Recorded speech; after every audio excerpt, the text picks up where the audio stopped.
At a cemetery in Hermitage, Pennsylvania, an American flag is raised to mark yet another day in which U.S. hostages are held captive.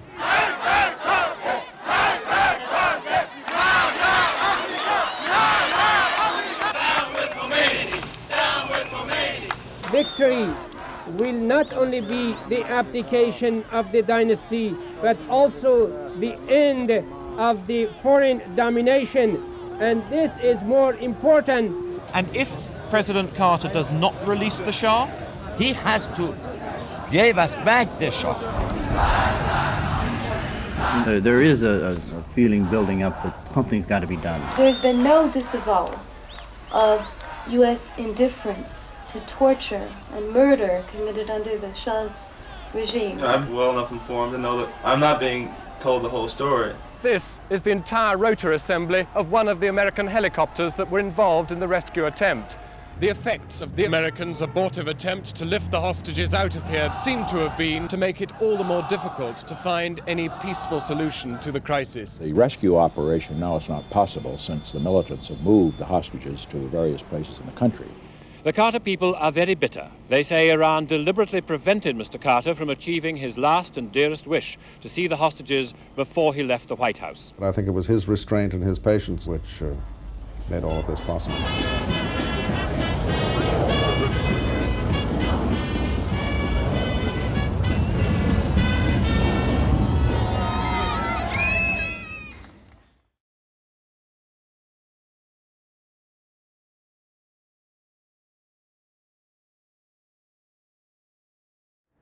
The military government's campaign against corruption is an all-out attempt to save the Shah's position as the leader of the Iranian people. But what remains to be seen is whether this is too little, too late. The key arrests during the recent week include the former Prime Minister, Mr. Hoveyda, and several of his former ministers. Mr. Hoveyda's government resigned at the end of last year at the request of the Shah. And the corruption and mismanagement of the country during his term of office is being widely blamed for the recent unrest. The problem, though, for the military is to convince the masses that the Shah himself is above suspicion for that corruption and mismanagement. And that is no easy task when the masses in Iran, who are poor and devout Muslims, have already largely rejected the Shah's leadership in favor of their exiled religious chief, Ayatollah Khomeini. Khomeini, now in Paris, spent most of his exile in Iraq and built up his following by distributing cassette tapes of his anti-Shah speeches throughout Iran. The bazaar in Tehran used to be festooned with pictures of Khomeini, but since martial law, both the pictures and the cassettes have disappeared.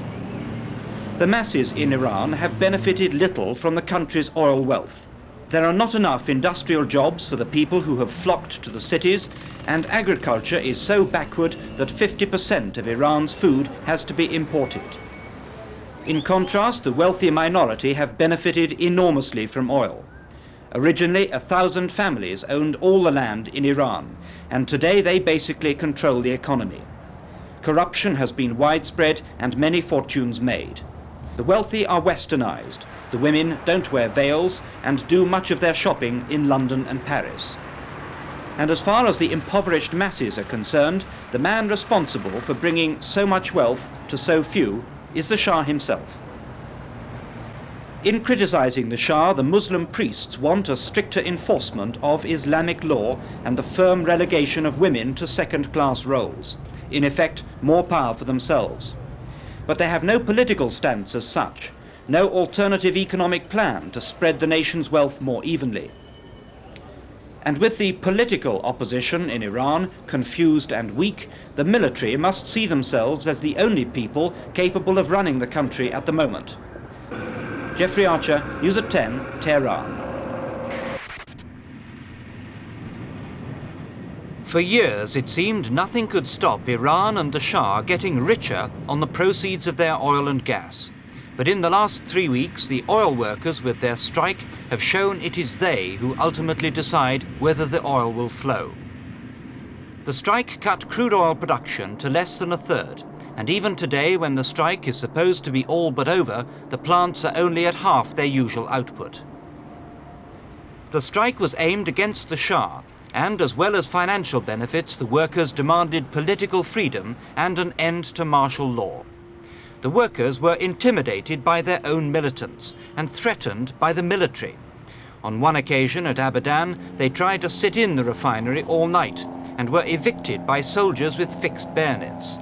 10 workers were treated in hospital for flesh wounds. Protests against the Shah, his alleged corruption and his links with the West have been violent in many oil towns. After prayers in their mosques, demonstrators have rampaged through streets, burning banks and smashing liquor shops. The oil refinery at Abadan is the largest in the world and employs 6,500 workers. Hundreds of Americans and Europeans are employed in the Iranian oil fields, and some of the strikers' anger against the Shah and the West has been directed at them and their homes. The Americans and the British here say that whenever President Carter or Dr. David Owen utter statements of support for the Shah, then the oil workers take their revenge on the expatriates here, with an upsurge of threats and abuse. Only on Monday, a very senior American oil executive was firebombed on his way to work. The result of all this is that many expatriates are now sending their wives and families back to their countries of origin. Although more money and a promise to consider the workers' political grievances seems to be returning work to normal, the workers now know that they have the power to make the Shah and his military government jump, and they may well be tempted to use strike action again to try to bring the Shah's rule to an end. Jeffrey Archer, News at 10 in Iran.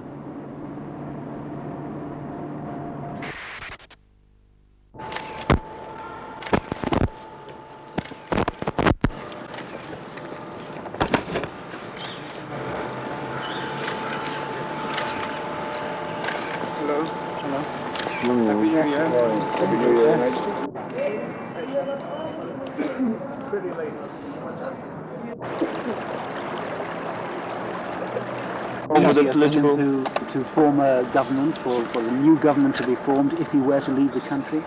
If he were to leave the country, he could not have formed the government because he is the one who's appointing the prime minister. But would it if you read the article of Constitution, then you actually has given you the answer.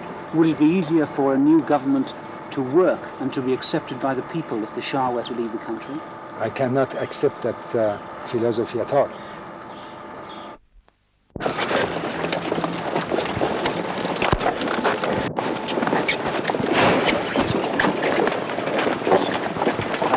Your Majesty has been working extremely hard.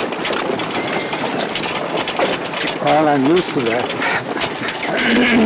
Has it been a difficult and trying time for you, sir?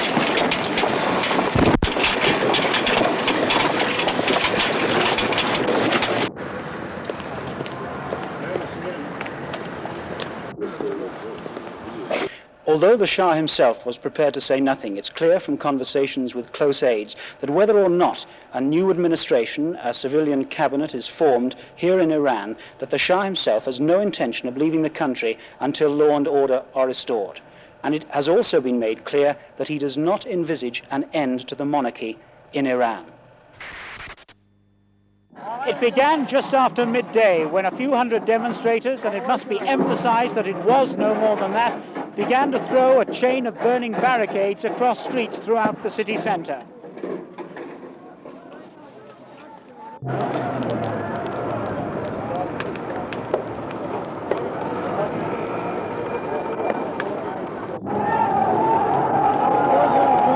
Ateş, ateş, ateş, ateş.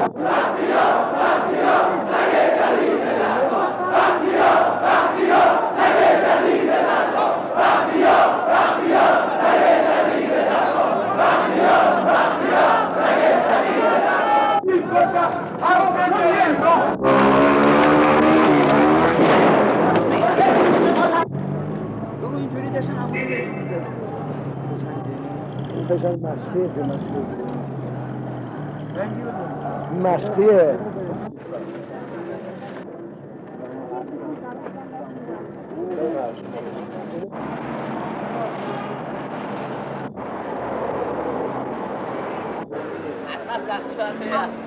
پتوارا بیان اصغر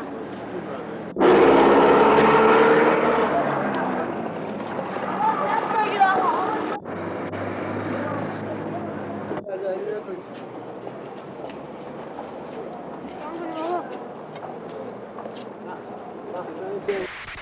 There might have been tears in the eyes of the Shah as he left Iran for what could be the last time. But there was nothing but sheer delight on the faces of the demonstrators who took to the streets of the capital in their thousands to celebrate the departure of the man they have hated for so long.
It must be remembered that the hurricane of noise that fills Tehran this afternoon is not just for the departure of the Shah, but for the expected arrival here of the exiled religious leader, the Ayatollah Khomeini.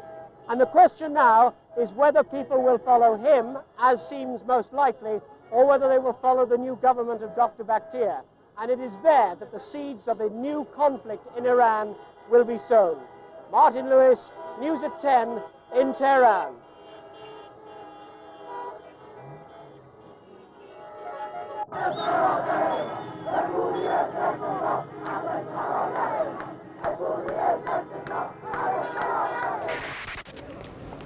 Ayatollah Khomeini emerged from his small suburban house looking as impassive as ever, even on the day he's been waiting for during 15 years of exile. His followers were more expressive.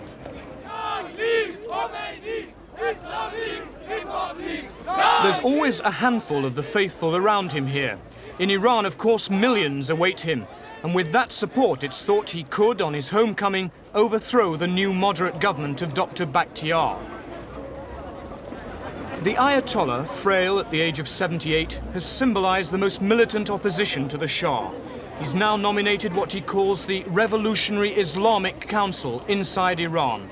And ultimately, he wants to turn the country back to a much stricter Muslim life. Women, for instance, would be required to wear chador, the traditional veil of modesty, and the priesthood of mullahs would be able to enforce severe restrictions on the use of alcohol. It's the breaking of strict Islamic rules like these which has played a part in the discontent with the westernization of Iran under the Shah. As the Ayatollah made clear this morning, the Shah leaving is only the start. The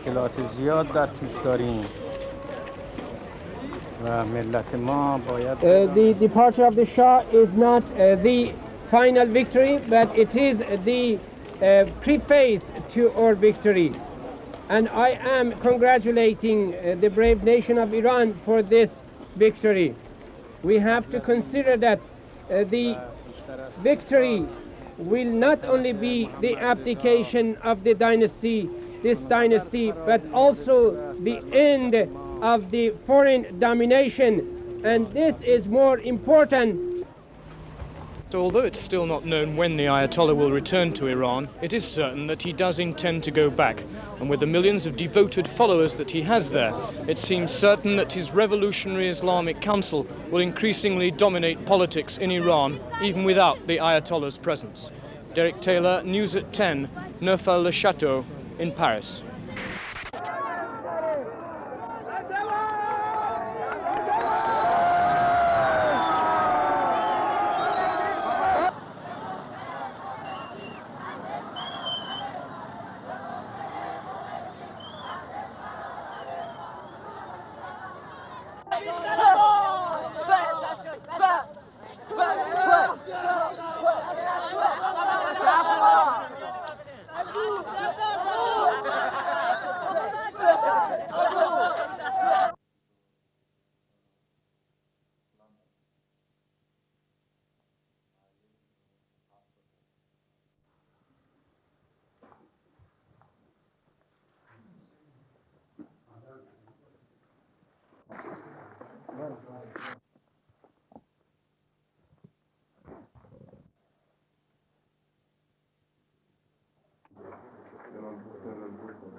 The people on the streets clearly believe that the Shah will not be returning to Iran, but everything that we have seen here today, laid out in such magnificent splendor on this unique visit, is clearly designed to give the impression of a man and a family who will one day be returning to their home. Martin Lewis, News at 10, in the Neovaran Palace in Tehran. These soldiers are known as the Immortal Brigade. We were being shown the elite of the Iranian army, the men who guarded the Shah himself. The armed forces were built up under the Shah's personal direction, and their devotion to him apparently continues. The Chief of Staff has pledged that the armed forces will never stage a military coup. But doubts remain. Would the generals stand by and watch Bakhtiar pushed out by Khomeini and the millions who support his plan for an Islamic Republic? The generals have the power at their disposal. As well as the conventional weapons of war, riot equipment has been bought from Britain, and units like these have been trained in anti-subversion tactics. But the question must be, if there were a military takeover, could the soldiers ever again control Iran, so many of whose people have now come out on the streets to reject the Shah and his men? Derek Taylor, News at 10, Tehran.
24th of Esfahan Square, and it's here over the past few days that 70 or more people have been shot dead by the army. When Khomeini does come back, it's likely that the violence will continue because the government of Dr. Bakhtiar is not expected to give up without a fight. And the religious leaders now are saying that arms, weapons are being distributed amongst the people. Derek Taylor, News at 10, Tehran.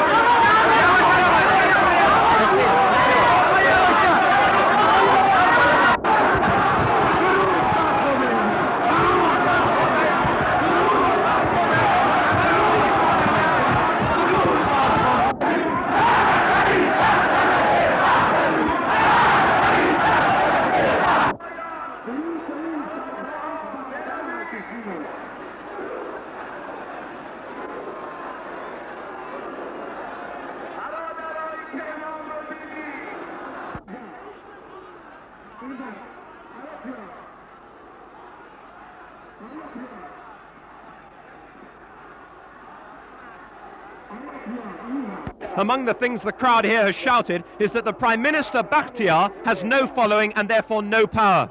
Well, there can be no doubt who the one single man in Iran is who has more following than anybody else and therefore more power. It is Ayatollah Khomeini. John Suchet, News at 10 in Tehran.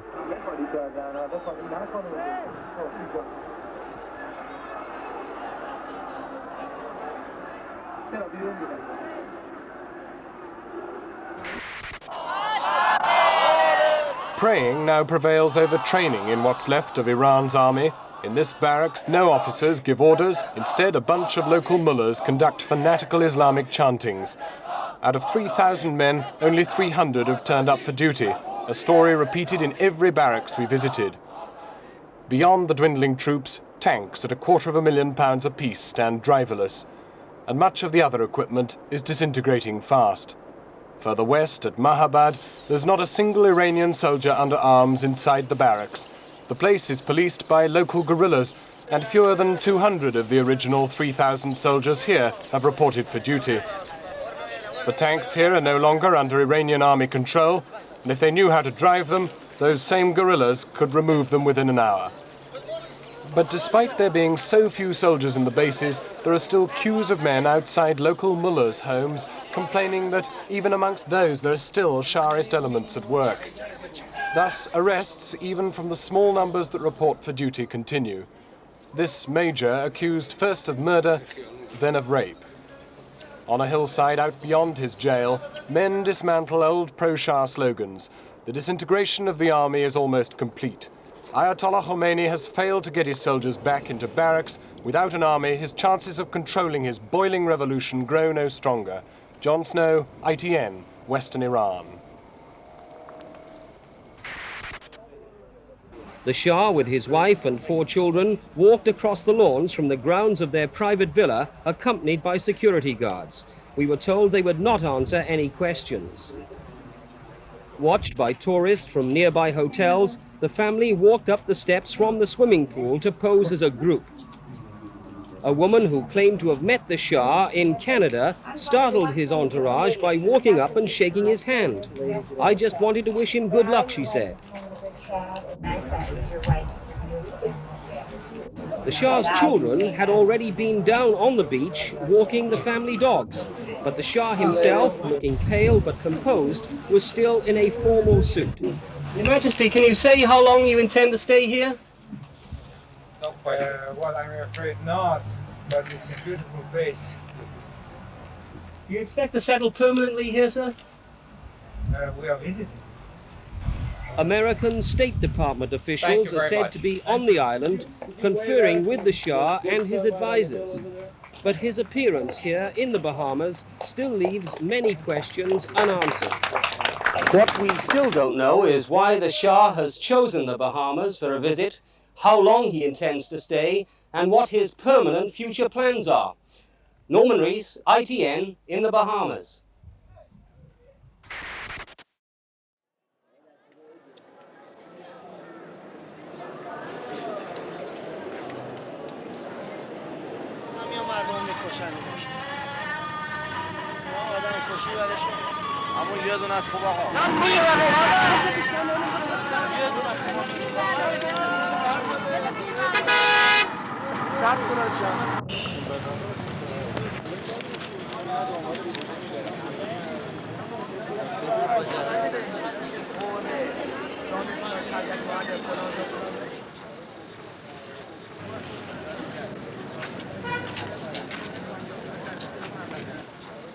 معاصری اقتصادی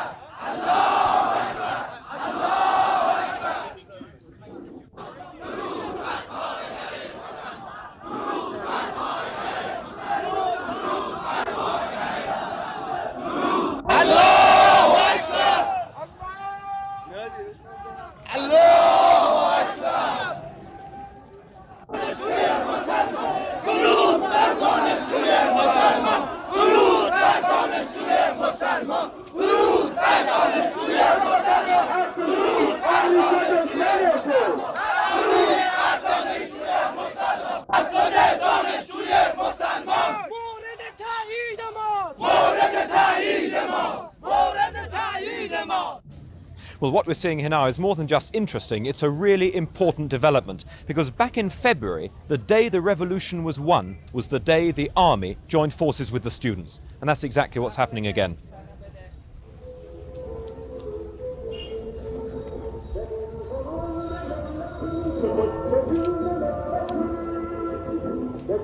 We can fight for them.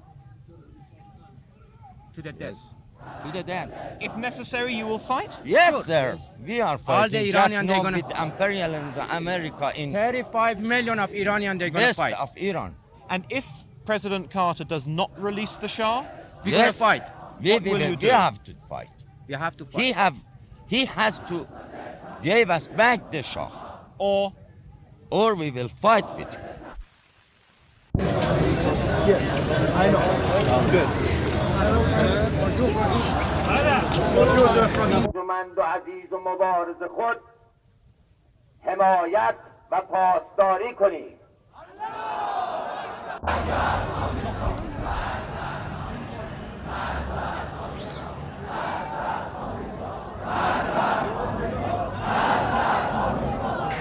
Peace is much too important to leave to the experts.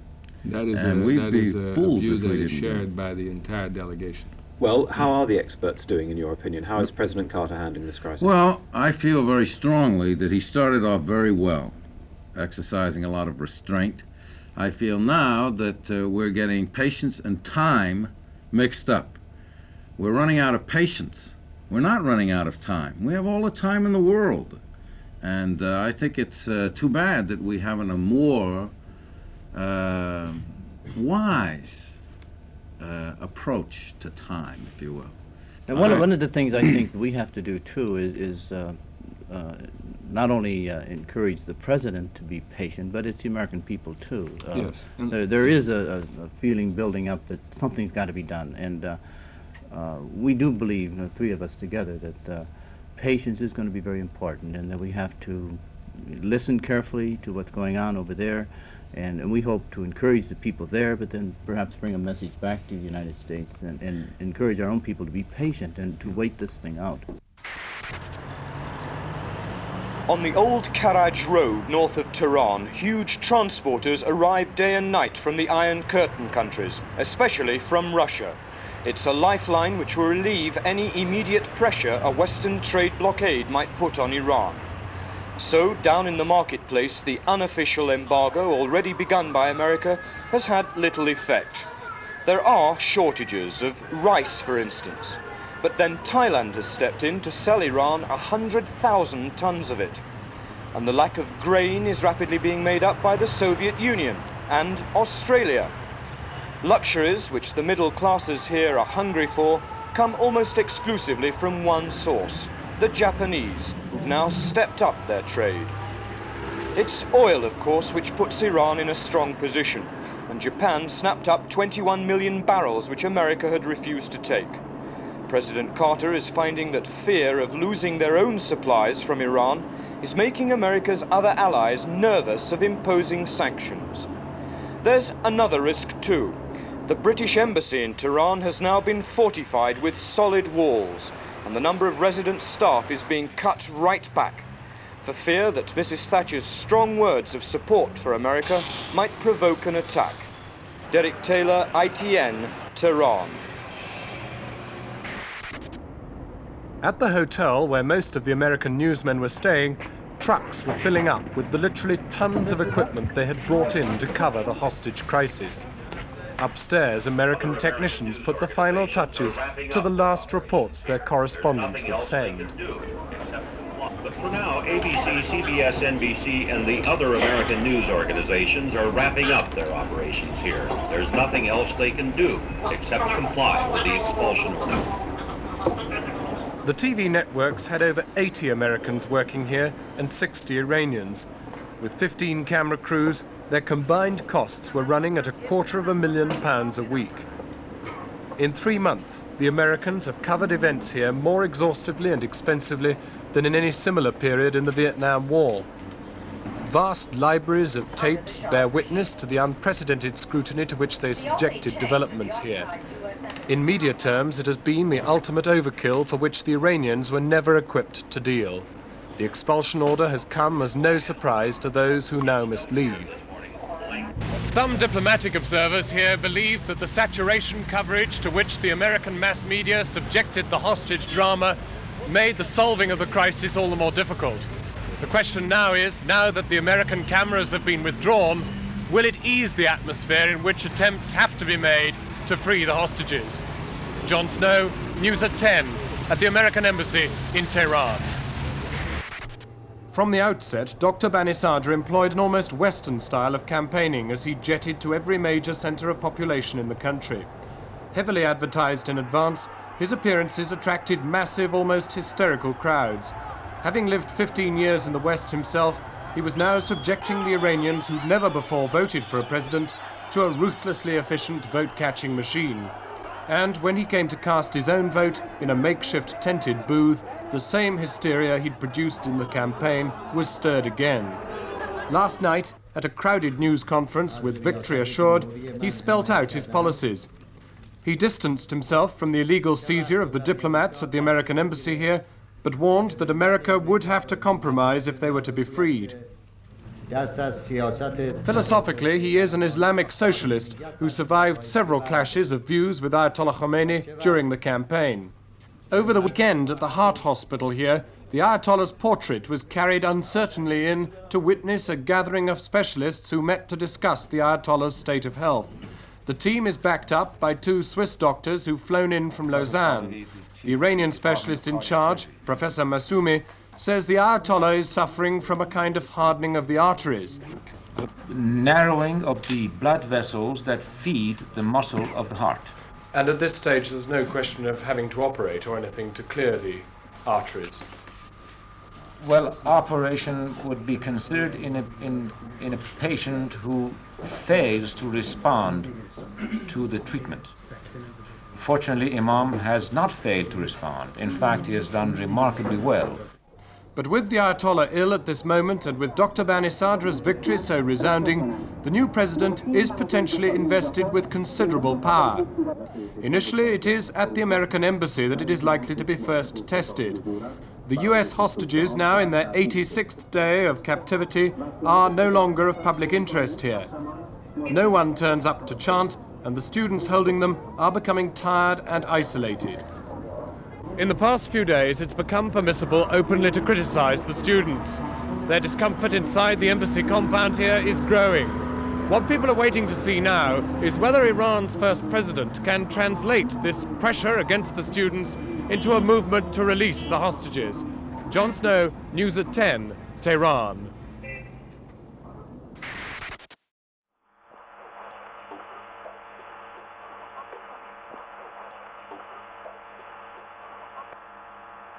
Canada's embassy here was locked and shuttered this morning, but there was no indication of the final departure of the Canadians and their American guests. Iranians outside told us they'd been asked yesterday to come back for visas today, a sign that the Canadians had gone to some lengths to protect the secret of their evacuation. That there had been Americans here inside the embassy was a complete surprise to members of Iran's Revolutionary Council, The Foreign Minister, Mr. Gobsadeh, was first disbelieving and then furious when we asked for his reaction tonight. I spent this morning inside the American embassy here with the students who are holding the diplomats hostages there. At that stage, the students had no inkling of what had happened. Tonight, when I spoke to them, they were confused, suspicious, and angry. The Canadians appear to have decided that this was the best moment to get their Americans out. There has been virtually no public interest in the hostage drama here recently. The students in the embassy have become isolated and tired, and there's been far more concern for Ayatollah Khomeini's health and for the election of the new president. Nevertheless, this dramatic escape is bound to refocus attention on the hostage crisis, and in this volatile climate, there is concern about what happens next. Jon Snow, News at 10, Tehran. Today, with Ayatollah Khomeini's continuing illness, President Bani Sadr has been invested with the greatest power any Iranian has had since the hostage crisis began. He's using it to search for an international solution, probably based on the UN scheme to set up a commission to look into the ex-Shah's activities. But he's using it too to drive a wedge between the students and the people. But how the students' still hardline views can be married with the evident diplomatic progress is still the question. Jon Snow, News at 10, Tehran. This was John Graves, pictured at his post in the State Department just before he left for Iran. The terrorists have since released this photograph showing him in captivity. His hair and beard are visibly greyed. Mr. Graves' family has grown increasingly impatient with the way President Carter is handling the crisis. They want a congressional inquiry into America's Iranian policies. My feeling is, as far as is concerned, that there's just too much evidence that is really available to public consumption that leads us to doubts.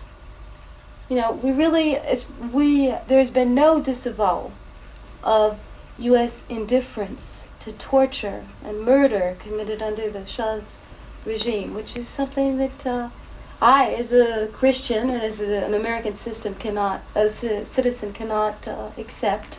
And I think that that is one thing that should be verified. You know, I don't have all the answers, but I have been keeping well enough informed to know that I'm not being told the whole story, and that my situation making. Does that make you angry? Yeah, that makes me angry, because I have the right to know, and that's our whole system is built on that. We have the right to know. What worries me in this situation is that for some reason it appears to be a sin suddenly in the United States, a sin to question. That's what worries me. Mrs. Graves has received only 3 letters from her husband since his capture 150 days ago, but she's convinced he will be surviving his ordeal well. Oh, my personal feeling is, but then of course maybe after 32 years of marriage, maybe I'm rather prejudiced, but I'm certain that he's there helping others. He's a very strong person. I'm certain that he has the kind of sense of humor that will find something to laugh about in any situation, and I'm certain that he certainly has been using it. At a cemetery in Hermitage, Pennsylvania, an American flag is raised to mark yet another day in which U.S. hostages are held captive. It's a ceremony that's been held here since day one of the Iranian crisis. This field of flags in this one small town is a poignant symbol of the frustration and anger Americans feel about events in Iran. A reminder to Europeans, if one is needed, that this is an issue that has touched people here like no other in this decade. Newspapers here carry every twist and turn of the story and have had a response in letters from readers unparalleled in their history. Letters that demand everything from dropping nuclear bombs on Iran to arresting every Iranian living in America. On Capitol Hill, politicians have been returning from their Easter recess this week, having heard during the holiday from their constituents. The mood clearly is for stiffer action against Iran, and there's the expectation, indeed the demand, that European nations throw in their support. It just seems to the average Kansan that we ought to keep the pressure on, real pressure. We ought to be talking to our friends around the world and get them to put on some pressure. And if everything else fails, then we impose a blockade. We shut down the economy of that country, and then maybe they'll talk about releasing the American hostages. Now, do you think that, that a military option should be undertaken? That depends on the response of the United Kingdom, France, Germany, and our principal allies. If they'll back us up, hopefully that can be avoided. Do you expect full backing from the Europeans? I think that they will back us. I certainly hope so. We've always backed them. Now we need their help. At Washington's National Cathedral, there's a service that takes place every hour on the hour, a quiet vigil in which prayers are said for the release of the hostages and the comfort of their families. The prayers also say this: Guide the leaders of our nations with your counsel and restrain the passions of the people, so that bloodshed may be averted and peace preserved. Norman Reese, News at 10 in Washington. And the nations of the earth may dwell together in true and lasting peace, with liberty and justice for all.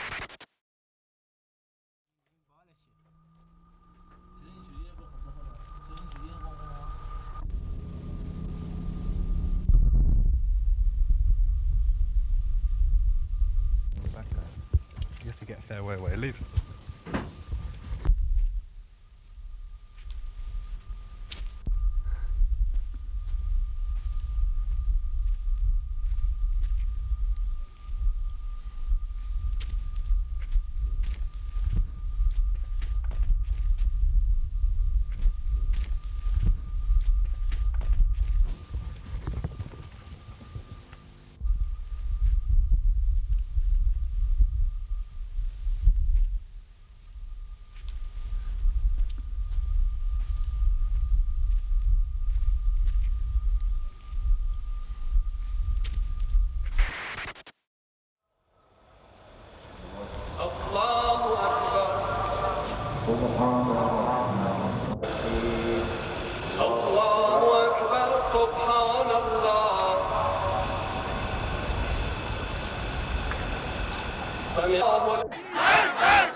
It's still early to assess the long-term effect of this incident on Iranian opinion, but already it's clear that there's a further disliking of Westerners in general and Americans in particular. And as for the hostages inside the embassy, well, it won't have improved their chances. Jon Snow, News at 10, Tehran. The Iranians are still unwilling to allow any Westerners anywhere near the crashed helicopters and aircraft. They fear that there is a possibility that the area is still booby-trapped, and they fear that locals who have been told that there are still Americans in the area might mistake British journalists for those Americans.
The landing site the Americans chose was through the mountains out in the flat, remote desert beyond, 10 miles from habitation. But across it runs a road upon which perhaps a dozen vehicles pass each hour. We travelled, as did the only Iranian witnesses to what happened last Thursday night, by bus. 2 or 3 buses a day run the 14 hours from Tabas to Yazd. The Americans seem not to have anticipated that one would pass whilst they were here. The passengers arrived before the rescue attempt burst into flames. They were ordered from their bus around 9:30 in the evening and were then to observe at close quarters what the world has argued about ever since. The helicopters appear to have landed first. 6 of them, no evidence of more. Beside each, a telltale stack of empty cans revealed that their occupants had had time for a meal. Inside the belly of one helicopter that remained intact, guns, bullets, first aid, camouflage, radio equipment. Outside, refueling pumps, but no sign of lights to guide other craft down. After the helicopters had landed, but before the inferno, a tanker moved towards the landing site. We met its driver, who we found inspecting what had been his vehicle. He explained he'd been driving when he heard a gunshot, felt the bullet hit his tanker. Then something hit his front wheels and he stopped. Then he saw 2 men in combat jackets, Americans, on their bellies moving with guns. A bullet shattered his windscreen, the glass cutting him about the eye. He jumped from the tanker as it burst into flames. It appears he had met an American outpost several hundred yards from the landing site. They'd sought to use his flaming truck as a roadblock to discourage other traffic. He then ran away, never saw flames in the distance, and put the time at 10:30 last Thursday night. The crash happened later. It was to result in the devastation of one of the massive transport planes and one of the helicopters. This is the core of the tragedy. First impressions might suggest that this is simply the wreckage of the giant C-130 transport plane. But this is the entire rotor assembly of one of the American helicopters that were involved in the rescue attempt. It was parked over here, and it was when it took off on a mistaken bearing that it sliced into the Hercules plane. That, at least, is the version that has flowed from America in the past few days.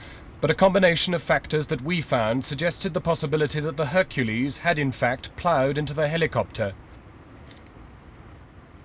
The ruts left behind in the aftermath of landing appear to have swerved to miss another helicopter. The reverse thrust of the plane's huge propellers blowing sand forward around the cockpit in pitch darkness may have persuaded the pilot that he'd passed the last helicopter. The propellers on the impact side are in smithereens, as if they hit something static whilst still in motion. Yet the helicopter blades are practically intact, suggesting they were not rotating. The molten aluminium marked the intense heat of the blaze which followed, so intense that no American could get near to drag clear the bodies in the wreckage. The strong implication that this plane had brought the helicopter's lifeblood, without which now the mission was doomed, the fuel. 100 yards away, the only other tracks left by a plane, those of another Hercules, the plane by which the Americans were now to escape. There was no sign that any other craft landed, only 2 planes and 6 helicopters here then. So what happened to the others? Did they land elsewhere? Amid frantic moves to leave, the Americans splashed jet fuel on their grounded craft. They fired into some of them. 3 caught fire and were totally destroyed. 2 survived. 1 was even started by the Iranians themselves late last night. The bus people they let go. These terrified country folk fled the blaze, their worldly possessions left in a heap beyond the carnage. And the Americans, crammed desperately into the belly of one surviving plane, lifted off, comforting 4 desperately burnt compatriots, abandoning a scene of utter hopelessness, and leaving behind any chance of rescuing 50 hostages held 400 miles beyond these desert wastes. John Snow, News at 10, at the American crash site in Iran. President, what would you do now about Iran and the hostages there? It's a terribly tough call because first, the rescue operation now is not possible since the militants have moved the hostages to various places in the country. The military option does not apparently appear in the cards in view of this one having failed, although I would not rule it out. You must always keep them guessing. Economically, we ought to keep the squeeze on, and I hope our European allies, and particularly the British, have been very, very supportive, will help here. Down the road, if everything else fails, then we have to go the diplomatic track again, and I don't think the UN can do it. I don't know whether it can be done bilaterally between the U.S. And Iran. It may be that, who knows, that somebody like the British, who are pretty skillful at this sort of thing, might be helpful. Right now, though, I haven't any answer for it. It's a tough call. Many people think that the Russian invasion of Afghanistan is more important and more serious than what's happening with the hostages. It is. One thing about the hostage situation, it's a very, very great traumatic experience for them, for their families, and for Americans who don't like to see that. But unfortunately, too many Americans are concentrating on 50 Americans that are being held and not on the bigger picture of what is happening to the United States and the free world and other areas. What's happening in Afghanistan, what could happen in Yugoslavia once Tito passes from the scene. The fact that the Soviet Union is now acquiring nuclear superiority over the United States. These are the issues that ought to be discussed rather than the hostage issue alone or primarily. And I think that therefore it's very important for us to do what we can to have some way to resolve the hostage issue so that we can concentrate on these other issues that are really far more profoundly important to us and to the Western Alliance. And if after Iran, Saudi Arabia were to look like falling apart, what policy would you suggest the West should follow? Well, here you can't talk about economic activities against any government that might come there that would be hostile to the West or not dependable. You can't talk about taking it to the United Nations and slapping on the wrist with one of those meaningless kind of resolutions. There's only one thing to do. The West cannot get along without Saudi Arabia's oil. So we move in.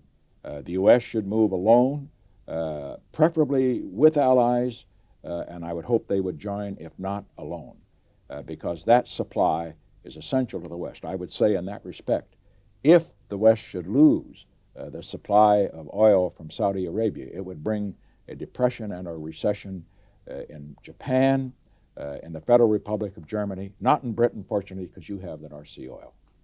But you would say, therefore, direct military help to the present government in Saudi Arabia? Absolutely. In the event that Saudi Arabia is threatened by external aggression or by an internal revolt supported by somebody externally or otherwise, and that government, as it would not be able to because their army just isn't up to it, they have the money, but they don't have the men, the trained manpower. If they cannot handle the situation, then the U.S. and our allies should go in and help them militarily. We should commit our forces and take the risks that are involved. We cannot allow Saudi Arabia's oil to come into hostile or undependable hands. Thank you very much. The West's obsession with trying to win the release of the hostages has totally obscured the very real dangers to world peace posed both by the search inside Iran for regional autonomy and by the growing risk of conflict between Iran and Iraq.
The effects of the Americans' abortive attempt to lift the hostages out of here seem to have been to consolidate the position of those who continue to hold the hostages and to make it all the more difficult to find any peaceful solution to the crisis. Jon Snow, News at 10, Tehran.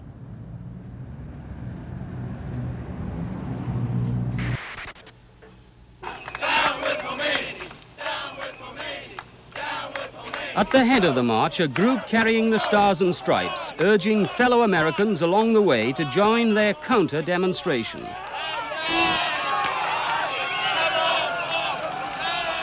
The 300 Iranians were heavily outnumbered by police.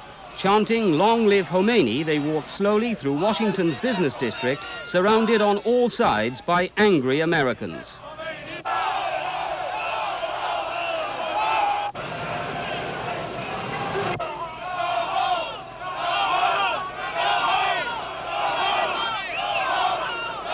But police hustled away anyone who tried to impede the march.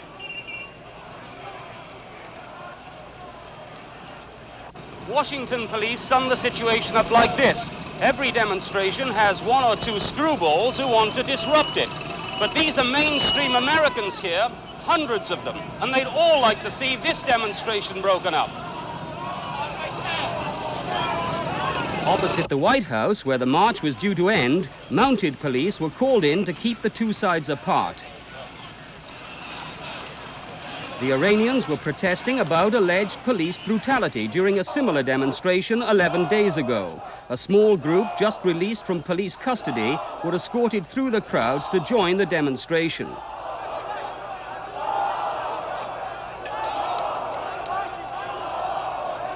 Encircled by police and by several hundred angry onlookers, the Iranians ended their demonstration with prayers. It's not clear whether any were said for the American hostages now in their 278th day of captivity in Iran. Norman Rees, News at 10 in Washington.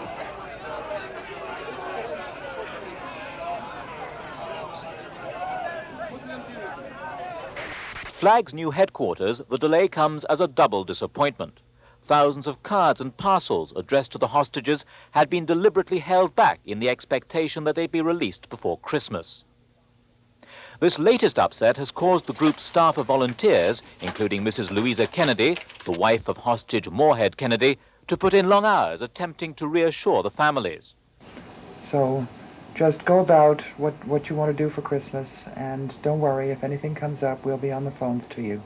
Mrs. Kennedy is spending the festive season at her Washington home with her 4 sons. She says that in some ways this Christmas is easier than the last. Perhaps by this time we've realized the immensity of the problem, or at least it's been with us for a terribly long time. At the same time, we have sort of prepared ourselves over the year for the eventualities that come seemingly with great regularity now, that one holiday and then another passes us by, and our hopes are raised and our hopes are dashed again, and still there isn't a solution to the problem. But I think we'll all get this all right. I've heard it said that in a strange sort of way, members of the hostages' families have felt drawn closer to their loved ones during this type of occasion. I think that's very true, because a festival like Christmas, or one that's just gone by like Thanksgiving, are generally days in a family's life which are filled with tradition, filled with events that happen year after year. And in that sense, the hostage will know exactly what's going on at home, who's apt to be at the gathering, what the tone is going to be, what the toasts will be, or whatever. And in this way, we don't need conventional communication. The White House Christmas tree remains unlit as a tribute to the 52 American hostages. Ironically, Mrs. Louisa Kennedy wanted all the lights turned on as a symbol of hope. She remains confident that 1981 will bring the release of the hostages. Andrew Mandelstam for News at 1, Washington.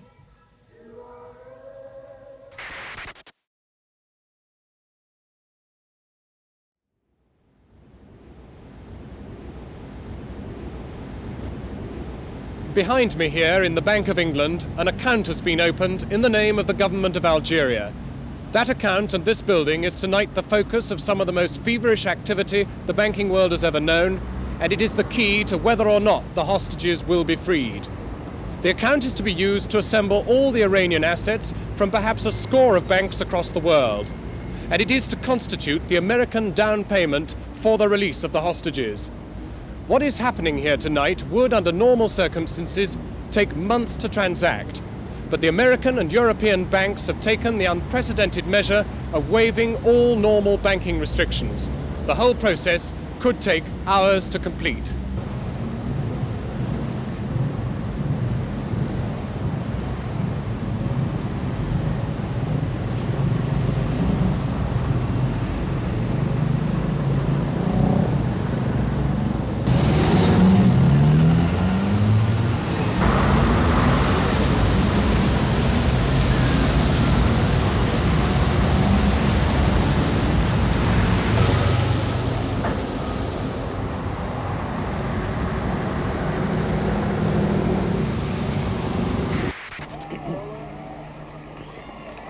No, this is Nancy.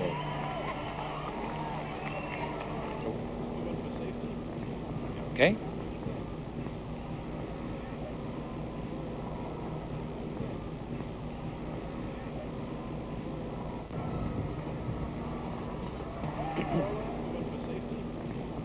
Here in Washington, they're parading for President Reagan.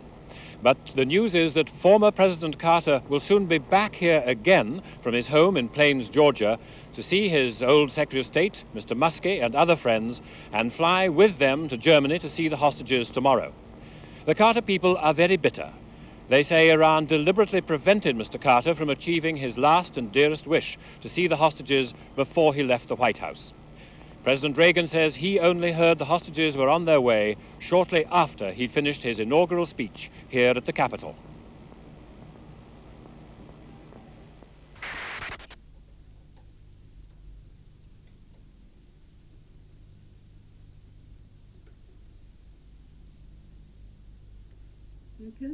Well, it was extremely exciting and very moving to feel, after all these detailed financial negotiations conducted in the abstract, in small rooms, dealing with legal terms, suddenly one saw what it was all for, and out came the people, and one was able to talk to them, and it was very exciting.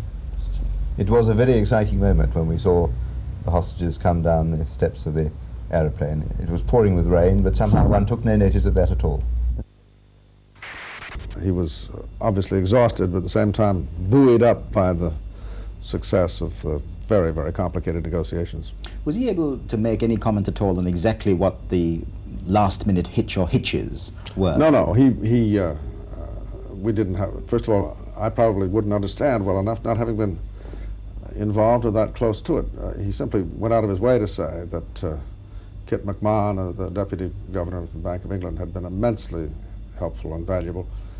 And he said he'd never seen so many dollars worth of assets toted up. It must have been a particular poignant irony for President Carter that the hostages were eventually released so soon into the new presidency. Sure, but I don't think that was manipulated, nor do I think that that mattered anywhere near as much to President Carter as the fact that it was successful, because it was his policy to freeze the assets and to use the assets frozen along with sanctions as a bargaining weapon in order to avoid the resort to much more risky military action. And there were a lot of people along the way, of course, who, terribly frustrated, impatient, were asking for more bold action, but I think it was his restraint and his patience coupled with his early freezing of the assets which made all of this possible.